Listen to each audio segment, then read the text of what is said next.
Just so glad to be here today, guys. Some of you guys might remember those days. I see some gray hairs in here. You know, you guys remember those days. You remember some of those Joe Theismann interceptions. Who still hates Joe Theismann in here, right? Everybody? Yeah, we can all agree on that? Okay. But no, it's just a great honor to be here. Thank you, Amanda, for setting me up and taking care of me and getting me here on time. I was on the other side of the building. I don't know what's going on over there, but I was extremely overdressed. So I'm glad to be in the right place. Glad to be in the right place. You know, I always get so excited when I see those videos because, you know, God, to be that you know, have those ideals that I had back then, it was truly amazing. But to be honest, I was a very confused young man at those times. I mean, who in their 20s and 30s just weren't really confused about life itself? I mean, we all walk around like we think we have it together, but we really don't. As I got older, I started to realize that and realize just how important other things in life seem to be. Back then, it was all about money, all about fame, ego, things of that nature.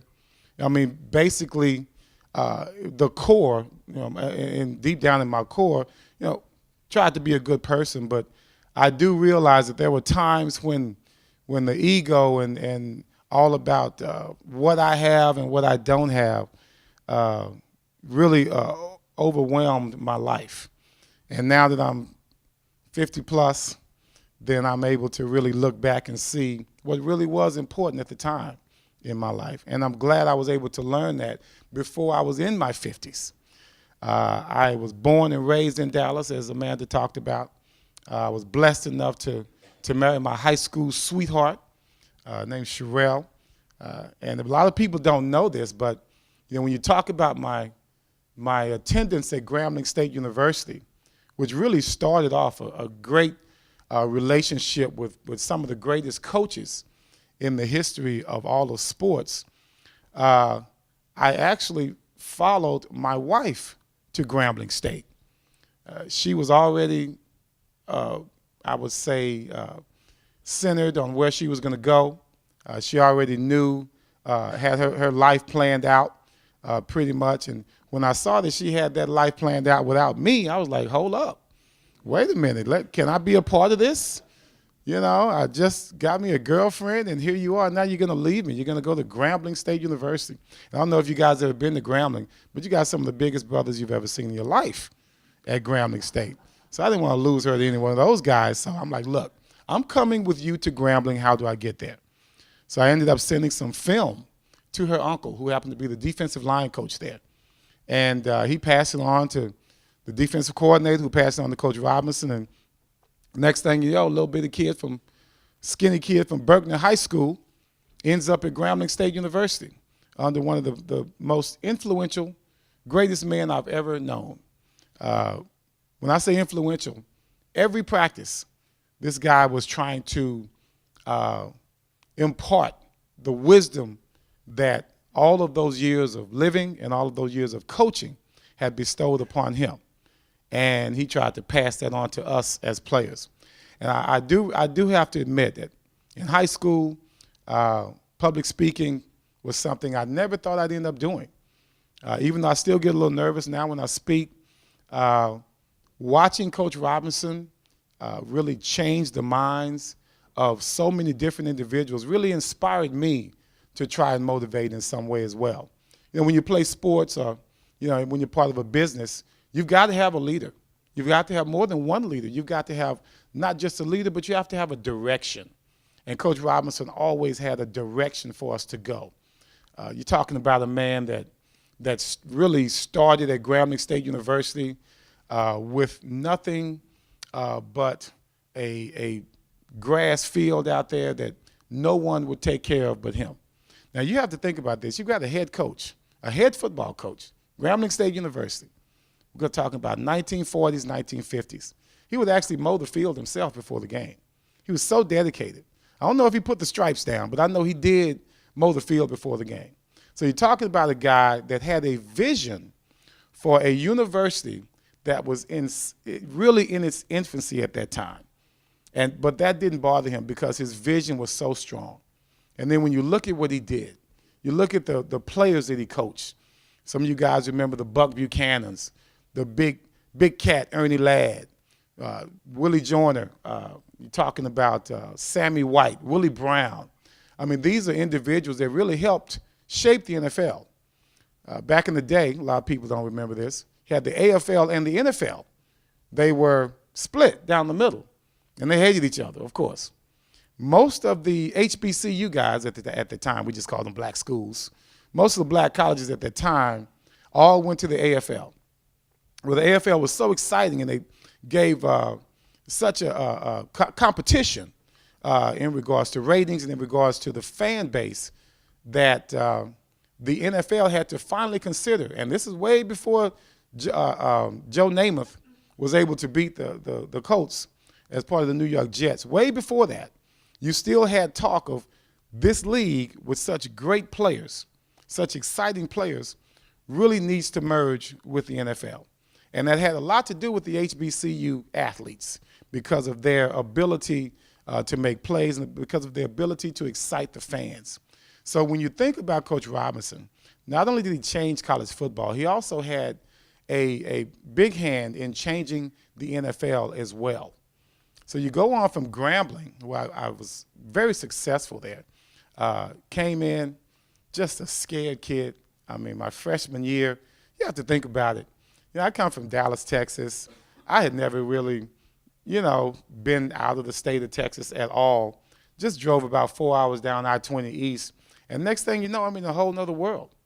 You know, when I thought about coming to Grambling, and my wife was, well, girlfriend at the time, was talking about going, I had this warped idea that Grambling State University was like Atlanta.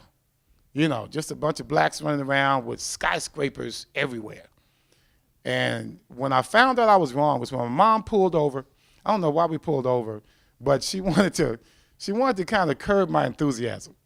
So my family, both sides, are from East Texas. Nothing but pine trees out there, you guys may know. I hated visiting my family when I go to East Texas. It was very depressing because, first of all, they had an outhouse. They didn't even have a bathroom. And I had never been a part of that. I'm a city boy, kind of bougie, you might say. And going to visit my family in Longview was really not the highlight of my summer. So when she told me that Grambling was a lot like Longview, I immediately got depressed. I'm thinking, man, I don't know if this girlfriend is worth it to go for 4 years in some country town. And I always hated to, it's just like the place I hated to visit as a kid growing up. I wasn't even sure if they had outhouses at Grambling as well. I had no idea. All I knew was I wanted to go to college. I wanted to make something of myself. Okay, finally, if I got to go through this, then that's what I'm going to do. So I ended up going to Grambling, meeting some of the most amazing individuals in my life. My first night there, walking around campus just to see what it's like. As I come back to my dorm finally, I put my key in the door, and there's this little kid breathing down my neck behind me, and it's my roommate. He thinks I'm trying to break into his room. So he's behind me, ready to take me out, and we ended up having the greatest relationship. But what I saw that night, his name is Jerry Gordon. His brother just happened to be a wide receiver named Dwight Scales that played in the NFL as well. So Jerry, he's sits on the bed. We talk all night, talking about our ideals. You guys remember how it was back in college and first years there. And we're talking about our ideals and our goals and what we're going to try to do in life. And when we finally went to bed, I recall he had the football in his hand the whole time we talked. And when he laid down to go to sleep, he did not use a pillow. He used the football to sleep on. And I thought, damn, this is serious stuff. My roommate is sleeping with his football. This is my competition. He was a wide receiver. I'm a defensive back. So this is the kind of crap I have to go through for 4 years. But it really set the tone for what it was all about at Grambling State. The culture there was just all about graduation, and it was all about football. That's what Coach Robinson always talked about. Talked about when we travel on the road, we want to represent ourselves as Americans. He didn't say black Americans, African Americans. He said as Americans, we want to represent Grambling State University as best we can. So it was mandatory, suits and ties everywhere we traveled. We only had like 3 home games because our home stadium was just so bad. It was only held about 3,000 students. Of course, you know how it is that the HBCUs just really didn't have the facilities and basically still don't, but they're getting better. And so we'd have 8 road games a year. And we would always take our marching band with us everywhere we went. We called them classics. So they would name different matchups into classics. That means that the entire weekend is a party. And you're going to raise money for not just Grambling State University, but the other school. And it was the most entertaining thing you've ever seen in your life. But for me as a young man, I got to go to some of the greatest stadiums in the world. Orange Bowl, my freshman year, I'm staying at the Eden Rock Hotel. And I remember I thought they spelled rock wrong. You know, it's R-O-C. I thought it was R-O-C-K. Anyway, so these are things that as a young man, that was just so impressive. We were the first team and the only team at that time to play at Yankee Stadium. George Steinbrenner and Eddie Robinson were just the best of friends at that time. He really appreciated what Eddie Robinson was doing for African-American kids and the way he was raising us and allowing us to be expressive and allowing us to be even under control, so to speak. So they had a great relationship. We go to Las Vegas. We play in Vegas. We play in California. We played in just every beautiful stadium around the country. And that experience itself allowed me to grow as a person. And it also got me prepared for what was in store. After playing at Grambling, I played well, 11 interceptions my senior year. I'm leading the country. I'm thinking I'm going to get drafted, but you know how it goes when you go to a small school. They always want to try and ignore you. So, of course, I didn't get drafted, and the first team that came with a free agent contract was Gil Brandt and the Dallas Cowboys. And I was kind of offended, but damn, I love my Cowboys. I always did, and I still do. So I was willing to take less just to go play for those guys. And I also knew that they needed a defensive back. They hadn't found one since Mel Renfro had retired about 6 or 7 years earlier. Yeah, I'm bringing up some names, right? Some of you guys have no idea who I'm talking about. Anyway, Mel Renfro was the greatest defensive back ever. And they were looking for that guy. So here I come to the Cowboys, make it through training camp just by the hair on my chin. They had to make so many moves on the last day of camp that it really surprised us on what happened. We had too many defensive backs and not enough positions. So the last day, right before they made the final cut, they had traded away 2 players just so they could keep myself, Mike Downs, and Ron Fellows. And I think that turned out to be the best move they ever made because we had a very good rookie class. So as the season goes on, got my first games against the Redskins. I ended up picking off Joe Theismann, which is, I hated Joe even before I started playing against him. Then as you go on, I end up leading the league in interceptions. So it just became something that I did. And I always tell kids, and I told my son this as well, everyone wants to do something. Everyone wants to be good at something, okay? But you can't be good at everything.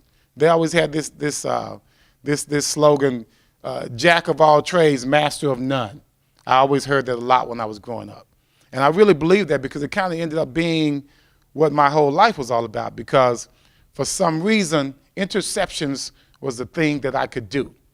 I got them all the time, regardless of who I played against, no matter how fast that guy was or how slow I was. Some of you might remember I was one of the slowest defensive backs to ever play in the NFL. And so if your legs are slow, I've always told people then your brain had to be quick. So that helped me with my recognition. There was sometimes guys were so fast, especially at Grambling. This is when I learned this. You get out there and everything is moving so fast. and you can be overwhelmed with the speed of the game. And I was able to not necessarily speed my legs up, but I was able to think faster. And if I thought faster, I recognized quicker.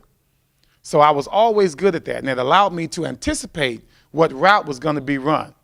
And sometimes that didn't work out because you anticipate wrong and you get very embarrassed. But for the most part, I anticipated correctly. 57 interceptions, we all know the stats, or at least if you don't know them, I'd be glad to tell you.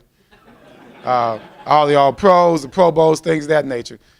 It was all because I decided to realize what lane I was in and what I was good at. As you find out what you're good at, and as you master that, then I was able to branch off and do other things later on in my career, such as tackling. I was never that good at tackling. But because I could make interceptions and I had that confidence that I could make a play in the league, then that confidence spread it out into other facets of my game that needed to be better. I need to be more of a leader. You know, when you're out in that corner, you're by yourself. I mean, as much as they talk about, oh, you got a great defensive line, you got guys around you. Well, in the Cowboys secondary, there is a lot of one-on-one when you had a coach like Tom Landry. Speaking of, a guy like Tom Landry was such the opposite of a coach like Eddie Robinson. Eddie Robinson, hands-on, talks to you all the time. All those speeches after practice. By your freshman year, you're just impressed. It's like, oh my God, this guy, is this going to be like this every practice? And it was amazing because he just filled you with goals. He fills you with ambition. And he made you think, man, I can do anything in the world. Well, in your sophomore year, you're like, hey, man, I heard that speech before. Then your junior year, like, man, I've heard that speech before. But at the same time, he was filling you with things that you needed to know as you moved on. And boy, did I need it when I moved on. Because the difference between Eddie Robinson and Tom Landry is like night and day. Tom Landry was one of those guys, extremely hands-off. I think, Amanda, you and I walked over here just for about 2 minutes. In those 2 minutes, you and I talked more than Tom Landry and I talked my entire 9 years of playing with him. That's serious. That is serious. That's the way Tom Landry was. As he got older, the generation started getting younger. Okay, you're 55, and those guys are coming in, they're 21 years old. Then you're 60, guys still coming in at 21 years old, you got to deal with them. 65, here comes some 21-year-old dude from Grambling that thinks he knows everything. How the heck you going to deal with a brother from Grambling and then this coach from Mission, Texas, that's been in the war?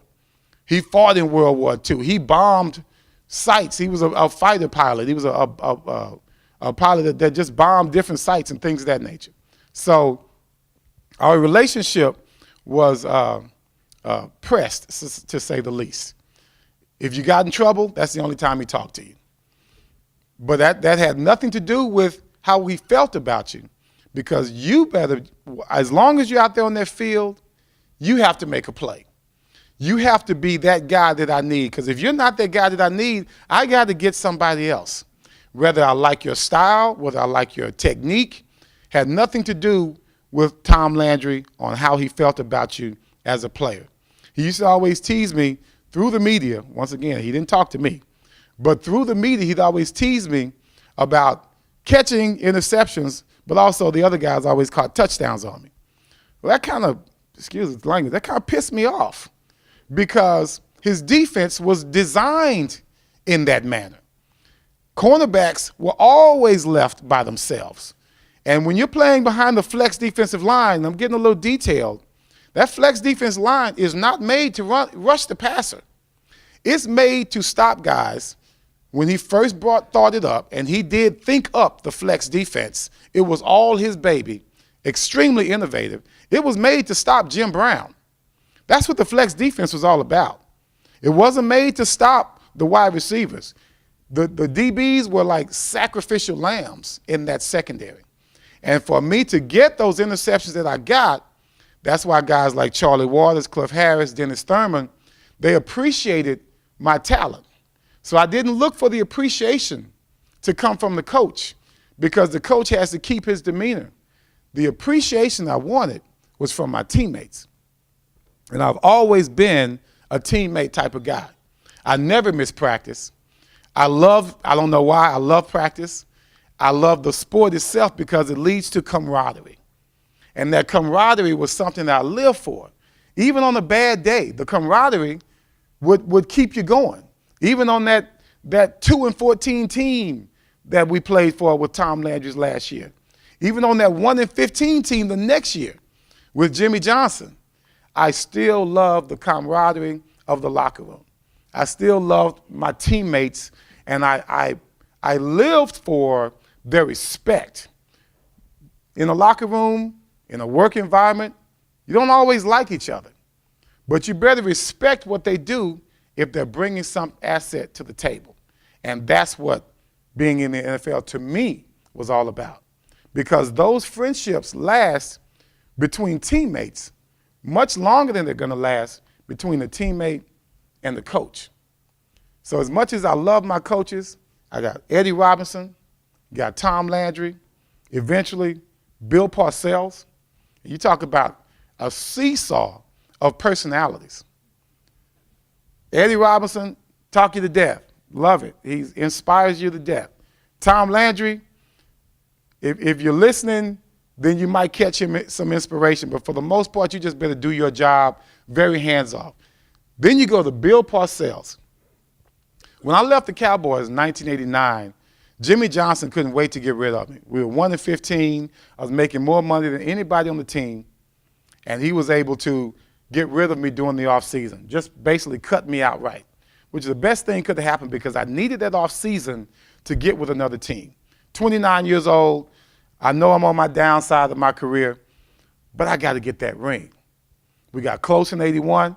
Everybody remembers the San Francisco game. They called it the catch. We got close in 82, strike year that year. Joe Theismann and the Redskins, they beat us. John Riggins, one of the hardest runners I've ever gone up against. Then after that, we really didn't do much. So I'm on the downside of my career. The Cowboy teams got worse and worse. I need a win. I need a seasonal win. I need a win for my career. So I called the New York Giants because I saw what they had up front. Front seven was amazing. Leonard Marshall, LT, Lawrence Taylor, Pepper Johnson, Carl Banks. I mean, these were amazing players, and they were the #1 defense in the NFL with the worst corners you've ever seen in your life. They couldn't turn on a dime if you asked them to, and that's what I was good at. And I knew that if I went to that team, I could help them. I could help them with the turnovers, and I could help them win a Super Bowl. And those were my words that I told Bill Parcells when I sat down with him.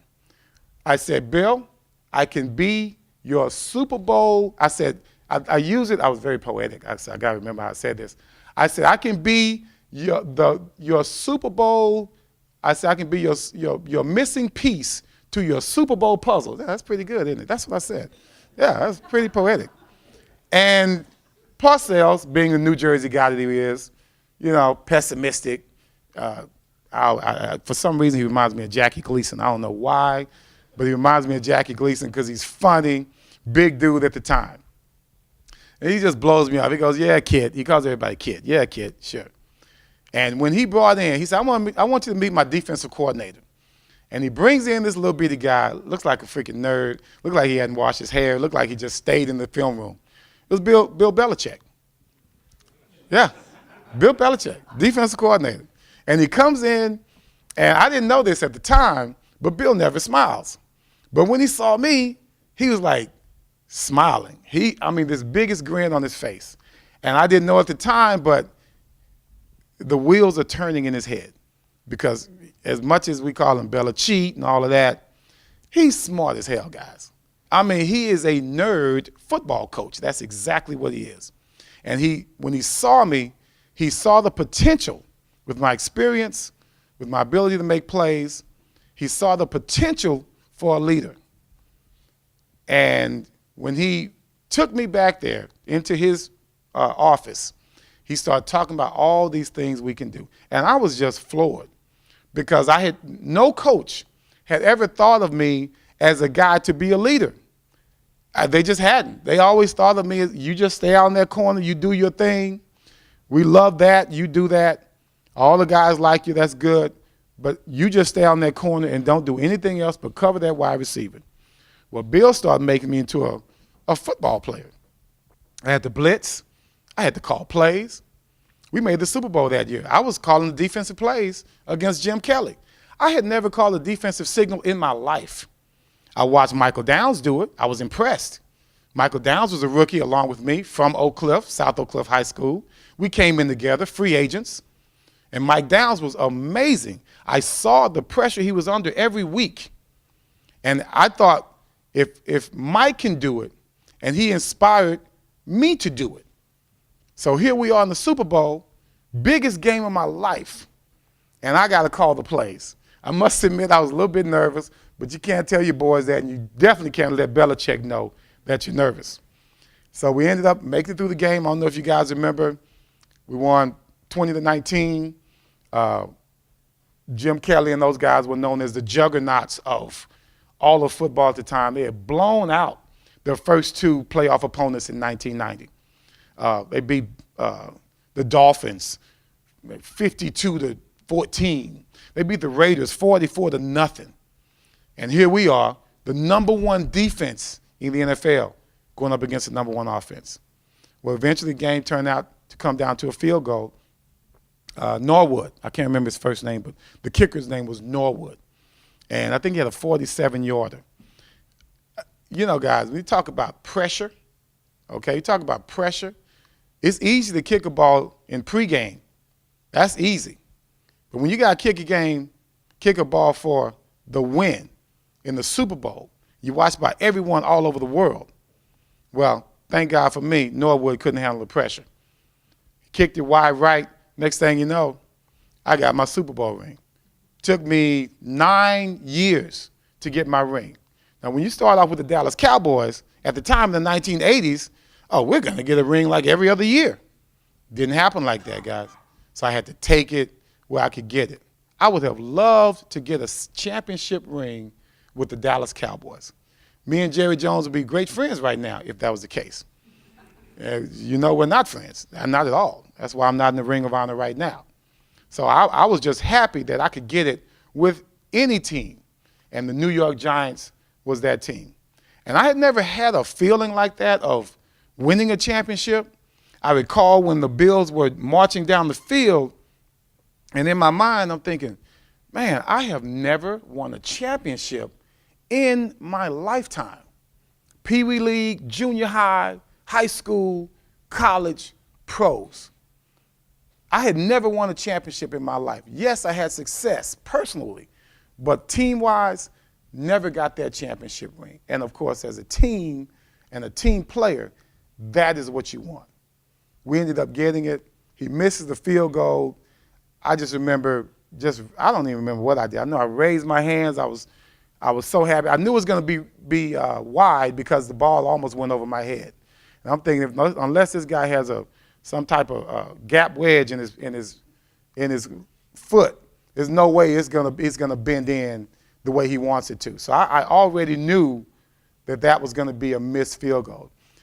We were so excited because no one gave us a chance. 7-point underdogs. You know, if you're into betting, then you know that's major in regards to point spread. We're rolling around on the ground. I remember they caught me on Sports Illustrated. I still have that like life-size poster in my house of the cover of Sports Illustrated where I'm raising my hands. But what they didn't see before that was all of the rolling around on the ground that we did. I mean, I hate to admit this, but I think I kissed somebody under the pile. I'm not sure. I hope it was a woman, but I doubt it. No women were out there. But it was that's the kind of joy that we had. I mean, untethered. We just had that moment that we could finally live in. And when I see these teams that do it 2, 3, 4 times, I don't know what that feeling's like, but I know for a fact that nothing is like that first time. And all those friends that you gather throughout your career, it kind of, they stick with you. They stick with you all the time. Forget college. I mean, college is amazing. That's where you really develop as a person. And you get those long-term relationships there as well. But when you come into the pros, it's more than 4 years if you're blessed. And in those 4 years, you hope that you have that roommate or that person that's going to influence you. Sometimes those people that influence you aren't necessarily the best for you. And if they are the best for you, they may not be the best for you all the time. In college, that was Jerry Gordon, as I talked about. But in the pros, there was this guy named Ron Springs. Now, I talk about good and bad. Ron was, I don't know, he was like that devil and angel on my shoulder half the time. Sometimes he would influence me to do good. Sometimes he'd influence me to do real bad. And the bad was fun. I mean, that's what you liked about Ron Springs so much. He was one of those guys that, he was the life of the party. You knew when he walked into the room, and you knew when he left because the energy came and went with him. That's just the kind of person he was. If you talk to anybody else about Ron Springs, any player, all of them they would start smiling and they would start laughing. And the next thing they had a crazy story to tell about something politically incorrect that Ron did. And I think that's why I loved him so much, because he was a veteran when I came into the league. 3 years in, blocked for Tony Dorsett, was an amazing fullback. I believe they have Daryl Moose Johnson up for a fullback position in the Hall of Fame. And that's great, because Moose is a good guy. When he came into the league, I was a union rep. Great guy.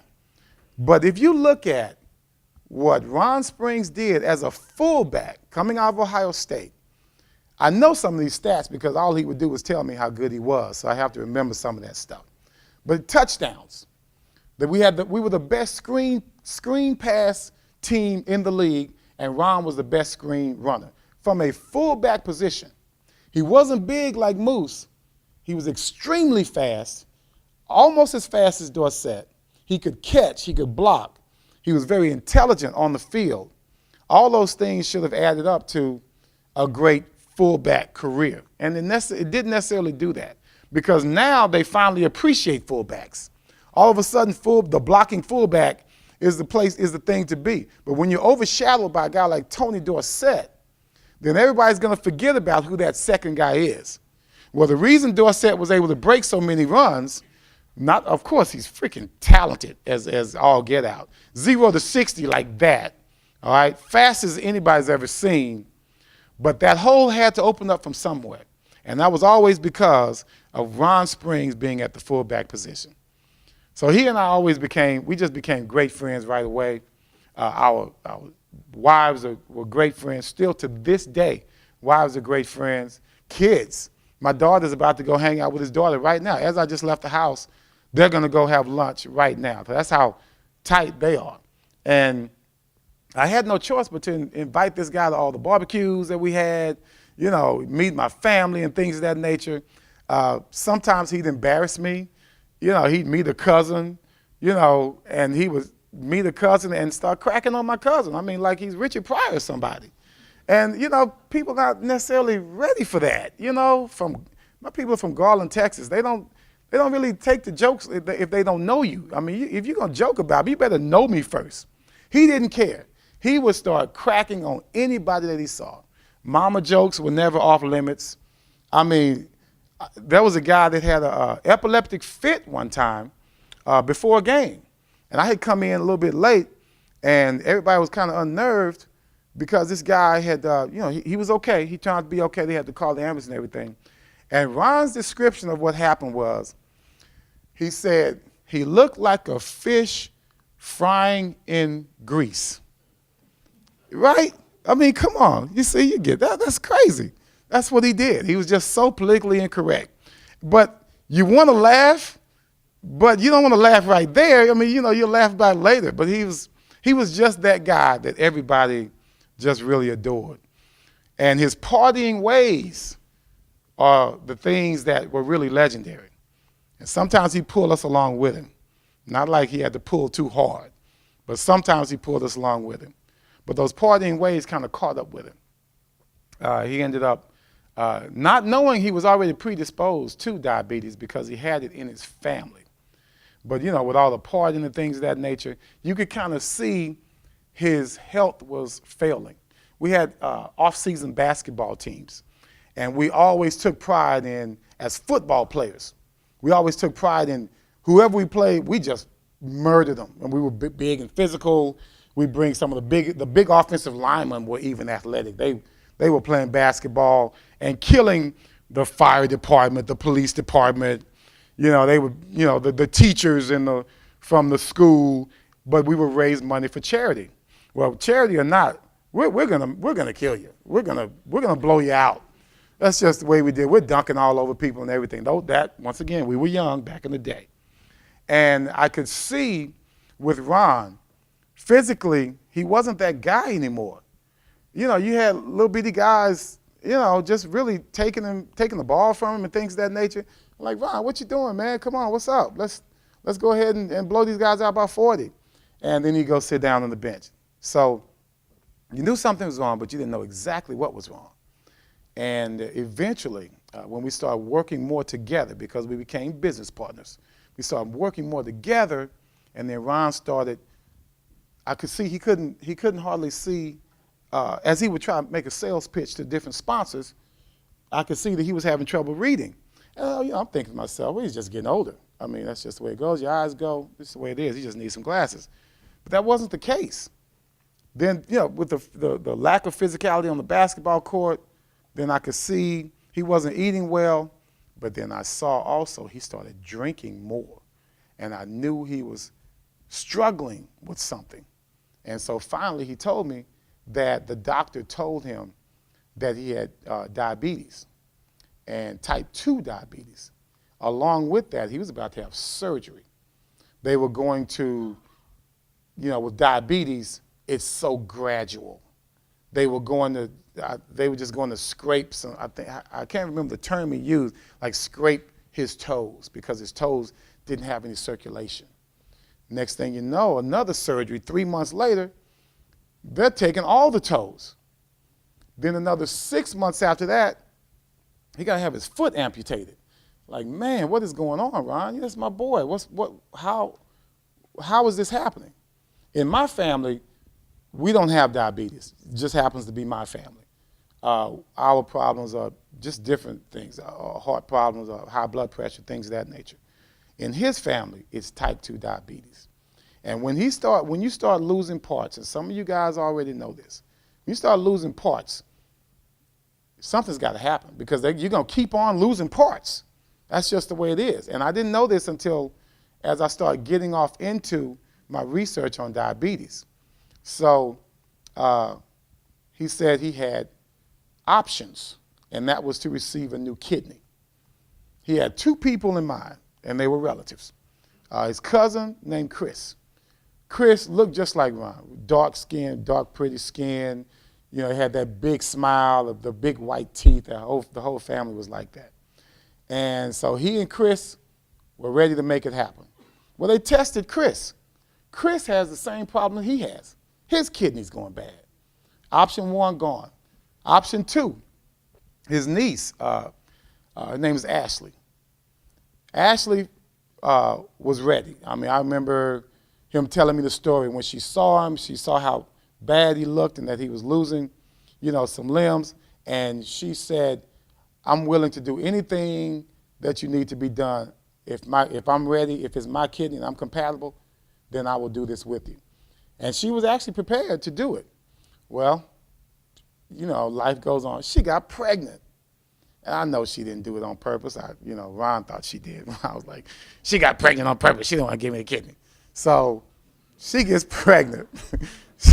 And option number 2 is gone. It's out the window. And I remember he and I had started working out together because Ron was in a wheelchair. He couldn't get around.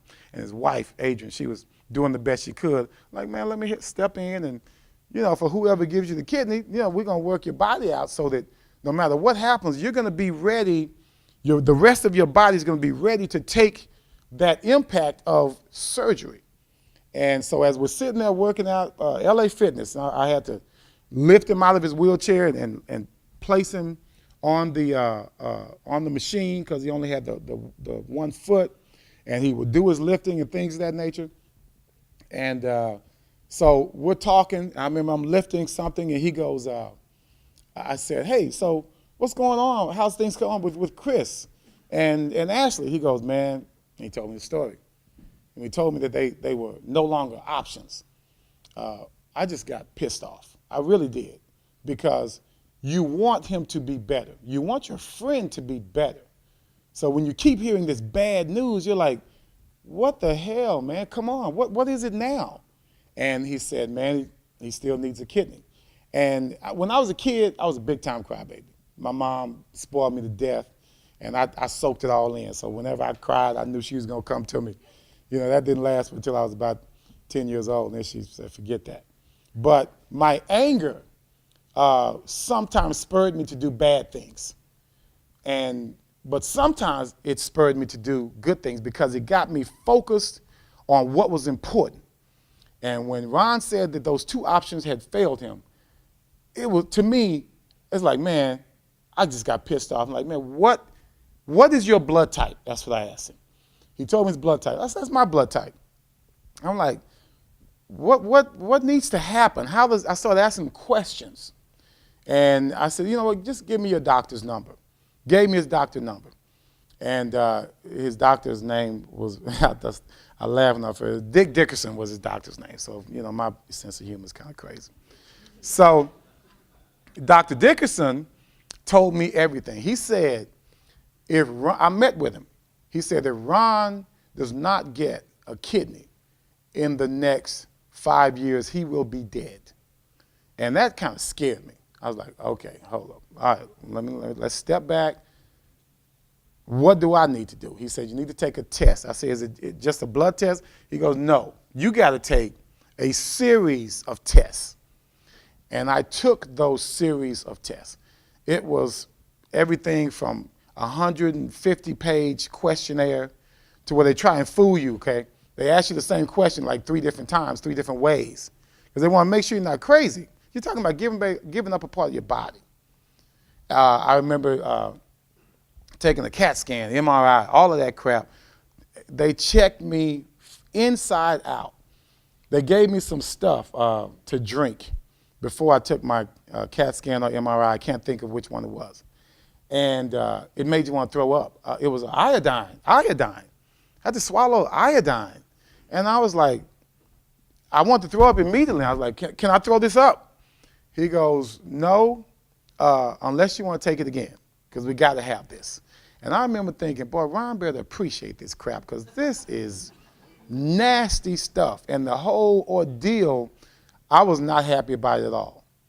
Come to find out, I mean, what are the odds that 2 guys that end up being best friends, he's from Williamsburg, I'm from Dallas, not only was the blood type the same, but your tissue, your organs have to be compatible as well. And sure enough, everything was a match. Lucky me, right? No excuses. I remember Hugh Green. You guys might remember Hugh Green, University of Pittsburgh, played with Tampa Bay. He and Ron were good friends when Ron left Dallas and went to Tampa. And I remember him calling me. He's a big country clown. He's like, you can't back out now. No excuses. You know, that's how I remember that phone call. And but that wasn't even my mindset. I was ready to do this. I was so focused because that anger that I talked about. And man, when we had a chance to finally do it, and I told Ron that I was compatible, it was right before the Super Bowl, I believe in 2007. And I said, Ron, I don't know if you know, man, but everything's about to move forward. And he's like, man, when can we do it? He wanted to do it like next week. I'm like, wait a minute, man. Let me get my stuff in order. I'm not going to do this next week. Let me do this on my time. You know, Super Bowl was coming around, and usually around Super Bowl, you know, former players, alumni, that's when we pull in some change because, you know, everybody's remembering the old days from the Super Bowl times. And so I had to calm him down. We had to set a date. And I remember after we set the date, his son did an interview. And I talked about Ron's big mouth. Well, his son is a chip off the old block. He did an interview with ESPN and told everybody what the heck we were going to do. We didn't want anybody to know because we knew what a circus it would be.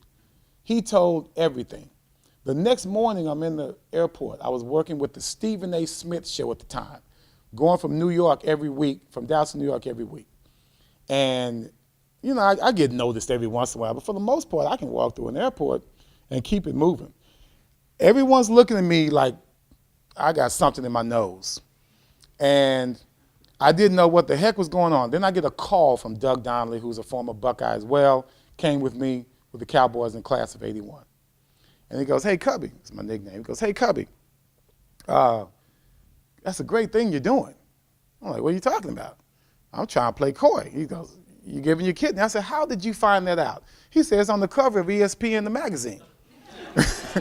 And I'm like, "What?" Okay, so I hadn't told my parents. I hadn't told my sisters. I hadn't told anyone that I was going to do this.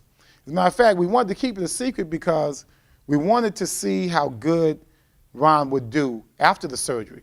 We didn't want to put any pressure on anyone pre-surgery. But, you know, Sean with his big mouth. And so we ended up having to move the date of the surgery up because the media has started bombarding me, my family. My daughter had come home from college, and a reporter came to the door with his iPad showing her the ESPN cover. And she had no idea that I was going to do it. So I called, I come home, she's crying, she's nervous. And that's nothing compared to the fact that I hadn't told my mom, okay? Yeah. I was like, she already knew. Mom already knew, of course. And so I drove to my mom's house, and I could see that dark cloud over the house, like only over that house. And I remember her telling me, she said, "You know what, you're my baby, okay? Ron's mom has her baby. You are my baby. You should have checked with me before you do something like this." And I threw the words back in her that she always threw back at me. She always told me, if you can look out for someone else, that's what you should do. And if you're able to do it, then you really should do it. Otherwise, it's going to live with you and bug you for the rest of your life. And that's how I've always gone through life. So I ended up calming that storm. My dad, you know how fathers are. You know, dads, you know, they're not going to show you too much emotion or how nervous they are. He's just like, "All right, son, I'm with you." And once we had the surgery, it was just the most fulfilling thing I've ever done. It changed my life. And obviously it changed his as well. I remember seeing him after the surgery. Ron's a lot like my dad. There are no "I love yous," no hugs. They don't do that. You know, they give you a good, strong handshake, and they look you in your eye. That's that good old East Texas boy. That's the way my dad was. So when Ron saw me after we had our surgery, I recall the biggest smile I've ever seen on his face. He invited me into the room. It was a big party in his room, which is typical. Emergency room has Ron's holding up the emergency room with so many fans and people that were just happy about what he had done. And I was happy about it as well. And like I said, it changed my life. I've never done anything more important. And I would say to you, if you have a chance to help someone and make that impact on that person's life, don't hesitate. If you are able to do it, don't trade a life for a life, of course. But if you are able to do it, then try and reach down and help someone else. If someone's having a problem, try and help them. No, don't worry about being called a hero, because that's a bunch of crap. All right? That's a bunch of crap. It's just all about you making someone else happy. It's all about you helping someone else go through life without the burdens that you have helped lift from them. And to me, if you go through life with that mindset, then you're gonna die a happy person. Thank you very much, guys, for your time.